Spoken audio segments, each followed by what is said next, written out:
Thank you, Professor Moore, for a lovely introduction. Thank you, Professor Bilski, for inviting me, and Rachel and Edith for a really great organization of this conference.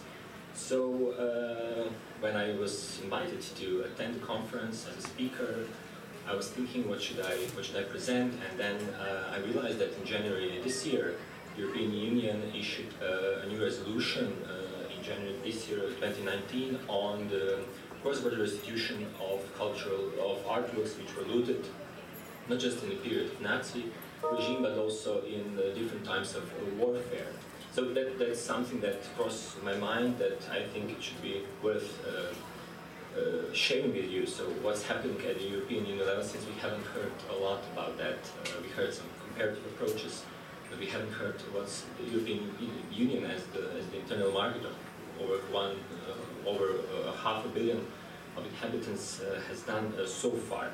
My presentation, I've divided it into three parts. So what was happening in the past, in the 90s, we heard that in the 90s a new enthusiasm pop up. What's happening now at the moment, and some of my, as a conclusion, some of my remarks about the future of this issue.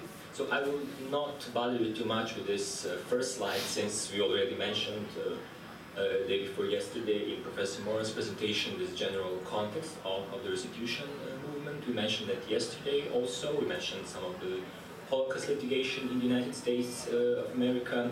What I would like to stress, maybe that hasn't been mentioned so far, is the relation between the restitution movement and the accession of Central and East European countries to the European Union.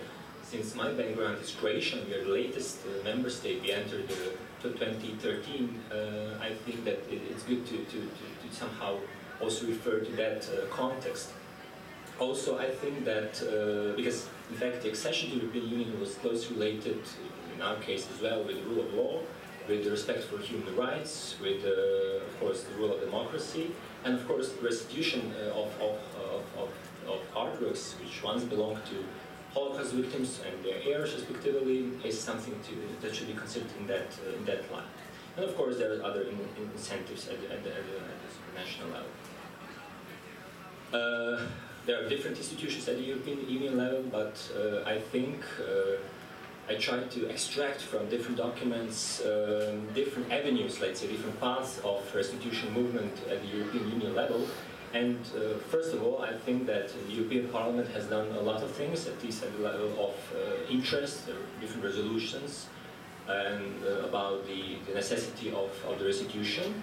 And the European Parliament has, let's say, taken three paths. First of all, the European Parliament called Central and Eastern European countries, so Czech Republic, Poland, Hungary, Slovak Republic, at the beginning of 2000, so before that huge accession of 14 member states, the Parliament called those candidate countries at the time to adopt appropriate legislation on the restitution. They should have ensured the creation of favorable legal environment which will favor the return of contested property. Another direction is, in fact, the call on the institutions to press foreign governments to act. First of all, we can see from the document that the Swiss government is the one who is at the agency of this. We mentioned some of Swiss cases. And the third, let's say, path that the Parliament has undertook in the 90s, in fact, is the call on the Commission, so the executive branch, to prepare a study on a framework for contested property. However, there was no follow-up, and there is still no follow-up by the Commission on that matter. So you can see that the key player here is this democratic body, the directly voted body, Parliament. But what about accession in terms of this first avenue? There were several questions made by European members of the European Parliament, especially from the right wing, from the European People's Party, on the matter of restitution. Should the restitution of Nazi-looted art in those countries that I mentioned, those 14, let's say, former East Bloc countries, should the restitution be considered as one of the essential accession conditions? However, what you can see here on the second point, the second bullet, that the executive branch, on the other part, unlike the Parliament, was quite reluctant to do that. So as you can see that the Council and the Commission, who are in fact in charge for negotiations, partly, they said there is no acquis on that matter at the European Union level.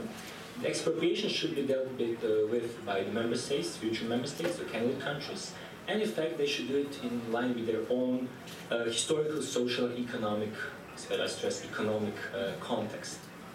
So you can see that this matter, what we can conclude out of it, that the European Union lacks jurisdiction, at least at that time, on the matter, that the restitution issue was left to the member states to decide.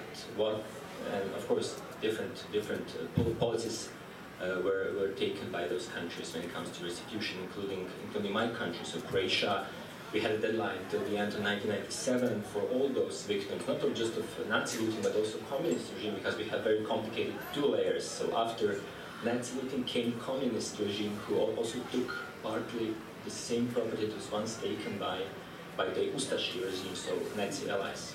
So after 45 years, we tried to recover as much as possible, and we also took part at the Washington conference. I met a lady last Friday. She was her Croatian speaker at that conference, and more or less we managed to solve some matters. But for example, 2 weeks ago, two allegedly Picasso's paintings pop up in the Croatian market. They were once owned by a Jewish student from Osijek in Croatia, in Slavonia, who, in fact, there is a story, he helped Picasso at his very early age to manage himself, and then in return he got 2 of his early drawings, and now they came to the surface. So we will see, is it really Picasso, Croatian experts consulted the Met Museum in New York, so we will see what will happen. So there are still some cases where, even in Croatia, although we have a very small market, where some of Nazi looted art can pop up. When it comes to present, I don't want to bother you too much with European legislation.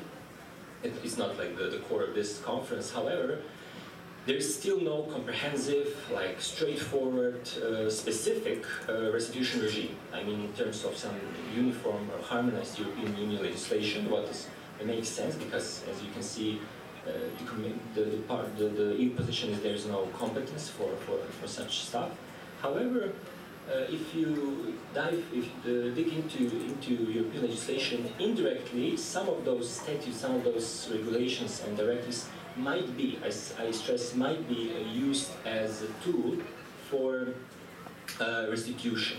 There's of course some problems. First of all, we have this directive which deals with return of unlawfully removed property from one member state to another. So it's interstate cooperation, it's a public legal measure, public measure. However, those goods that should be returned to the country of origin, to the requesting member state, should be defined or classified by that member state as national treasure. That means that probably public collections and similar items could be subsumed under this category. However, Holocaust victims' collections were mainly private ones. We see that they were in their houses, and maybe we don't even know who possessed something. So I don't think that some of them could be classified as national treasure. That means that this first directive cannot be invoked quite oftenly, maybe.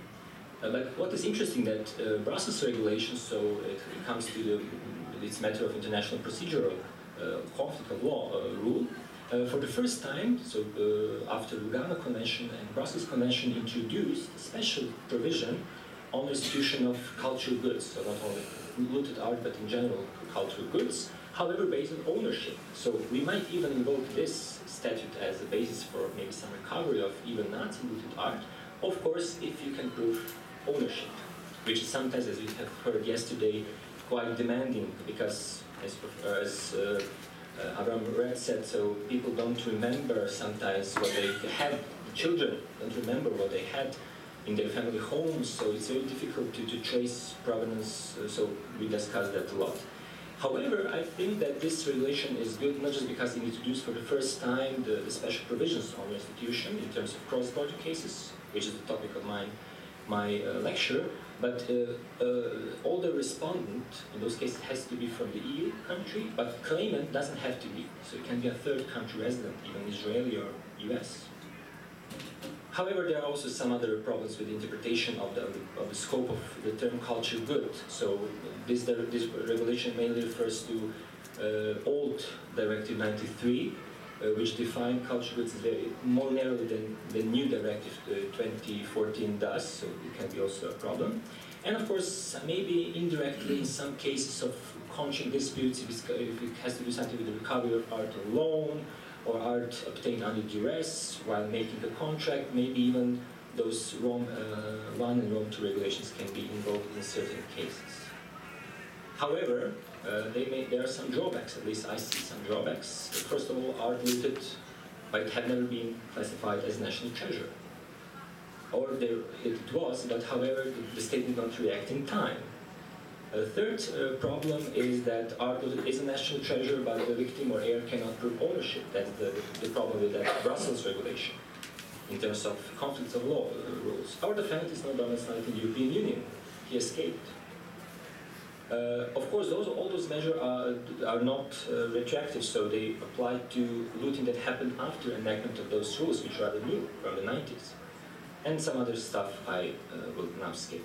What I find interesting is, I found a rather old case now, from 2005, it's a Greek case, Restitution versus, and others versus Germany, where now we should, it sheds a different light on this civil claims within the Brussels 1 regulation, because in terms of former Brussels Convention, which did not have special rules on recovery, the ECJ, now as the CJEU, is the rule that a civil matter does not cover a legal action brought by naturals in contracting state, in this case Greece, against another contracting state, in this case Germany, for compensation in respect of the loss or damage suffered by the successors of the victims, or acts perpetrated by armed forces in the course of warfare in the territory of in this case, Greece. So now what's happening that maybe even those claims for recovery cannot be summed under the notion of civil matter. I see that as a loophole, as a problem, in fact, at least in terms of this binding decision, in terms of EU law. So what can we conclude? There is no explicit, as I said, comprehensive or specific EU legislation on the matter. However, we may say that EU restitution scheme is available to Nats looted art in case that the object was publicized as national treasure of probable provenance and stolen after the enactment of EU law, what is not the case, in fact, in terms of what we are speaking today and what we spoke yesterday. That means that the current legislation, at least as I can see it, is not suitable for private party restitution claims of artwork which pertain to some private collections and whose ownership has been tainted by the specific context. We should also bear that in mind of the World War II. So that victims are left to national, in fact, rules. However, and that's what I mentioned at the beginning, the Parliament, you can see again this new force after 15 years.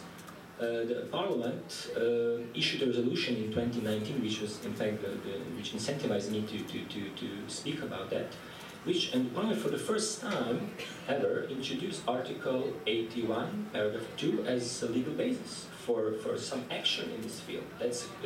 I think that's important. It's because for the first time the Parliament actually said so.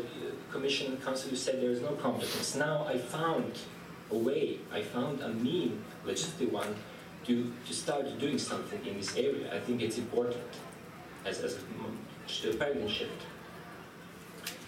And it has to do something also with proper function of the internal market, since this Article 81 it deals mainly with enactment of rules in the area of international procedural law. However, one of the main reasons why the EU does that is doing that because it wants to ensure proper function of the internal market, in that case security of commercial transactions. Since we are internal market, everything, money makes the world go around. Let's see. I see this as a broader perspective, so I didn't mention, I will just briefly mention it. I'm good. Okay, I can speak maybe a couple of minutes. Okay, I think I managed to sum up a bit. This is part of this broader perspective, so you can see that the EU is trying, at least as I see it, to somehow build a comprehensive framework not just for of course for looting. That's something that should come maybe in the future. Now we have only resolution, so it's not a legislative act. It's not a directive for a special regulation. However, we have export regulations. We have a new regulation on import this year. We have this Brussels. So when it comes to forum for restitution claims, forum recite. And we have in 2014 we issued this new directive on return. So you see that the EU approach here, or the EU is trying to build a comprehensive approach to restitution matters. Of course, it also has to do, especially when it comes to import, with and even return within the member states with this EU counter-terrorism policy. Okay. The resolution stressed a couple of, let's say, measures that should be maybe implemented by means of legislative action in the future. First of all, the Parliament asked the Commission, that's important, to try to clarify in some act the notion of due diligence in comparison to good faith. That's quite challenging because good faith is a term of civilian tradition and due diligence of common law. And I remember an article when I was a student by Georg Teubner. He said that, in fact, good faith is a legal irritant in British and common law. They are not accustomed to that. That's quite compelling to have a common solution and try to somehow mitigate those differences. But it has to do with, of course, provenance research. Also, there's an idea to draft common guidelines for a transaction register. I think that's also quite important in terms of acquisition of ownership. And what I think is the most compelling is balanced reform. So the Parliament asked the Commission to strike the right balance between different national rules and statute of limitation. And in refers to HERE Act, as we mentioned yesterday, so the Holocaust Expropriate Art Recovery Act of 2016, which in fact in some cases abolishes limitation under certain conditions. Again, you see, the Parliament said, but the future countries, member states, candidate countries, so now these are Serbia, Montenegro, Albania, I think. They should also put all necessary efforts to adopt measures to ensure the effective restitution. So again, you can see that this idea of introducing effective restitution has become some sort of an underlying, not explicit, but implicit accession. There's a question, in fact, of criteria. However, I said a lot of good stuff about the resolution.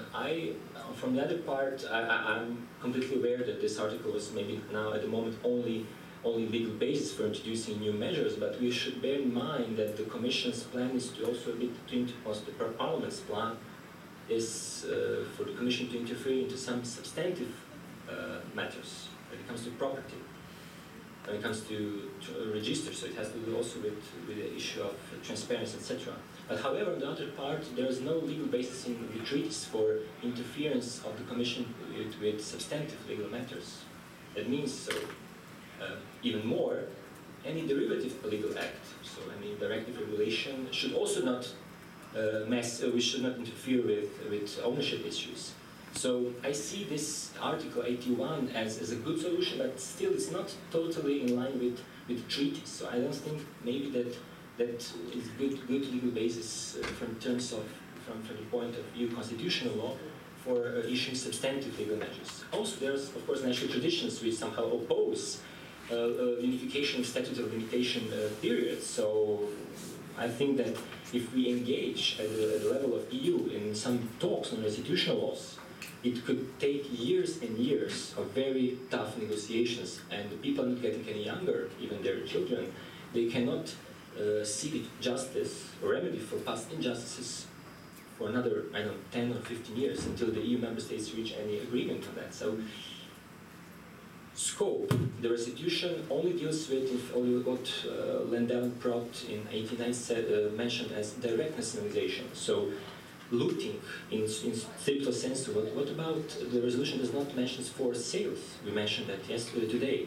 Looting by private agents, so intermediaries, abandoned property, which we mentioned yesterday, a loss of control, export prohibition. So there were different kinds of Nazi looting or Nazi so-called creeping nationalization. So the resolution does not tackle those issues. Also, restitution mainly refers to special restitution, but there, as we heard today, we have other means of restitution which are not tackled by the restitution.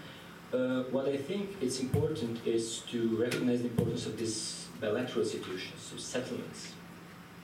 Also, when it comes to state limitation, the resolution mentions it, but the resolution does not mention cutoff period.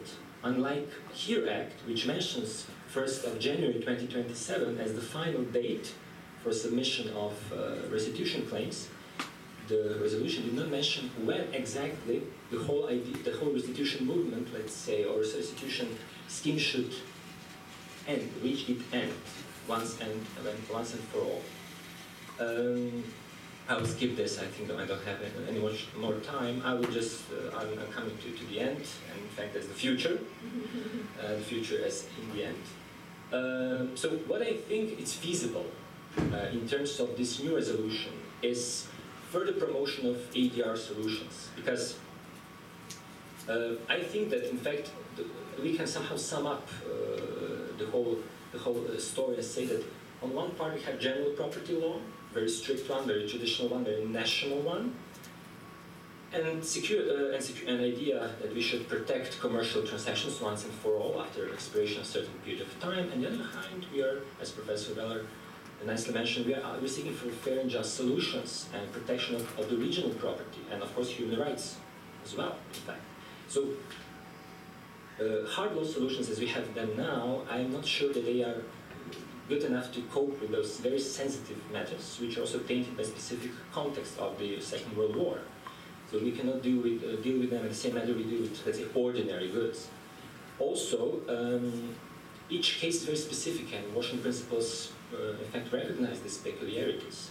Also, if we interfere with national property regimes, that can come out as a boomerang, because then we will, instead of ensuring security for commercial transactions, we will somehow redesign well-established national property laws, which I think it could be detrimental to the free.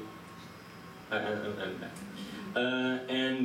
effect, that's more or less it. I think there is no reason why we shouldn't introduce ADR, because Article 81 can really be a basis for it, because it deals with international procedural law, and also there is, and I will really end with this, I think it's important because sometimes the European Court of Justice is not very keen on introducing new dispute settlement mechanism, because they feel that it will somehow challenge their so-called judicial autonomy and judicial monopoly over interpreting of EU law. However, that's why the EU still hasn't acceded to the ECHR. The EU did not manage to establish European Patent Court, etc. So I think that here there is no problem, because interpretation which will be given by some supranational dispute settlement body would not be interpretation of EU law. It would not interfere with the fundamental treaties and the position of the court. So thank you for your attention.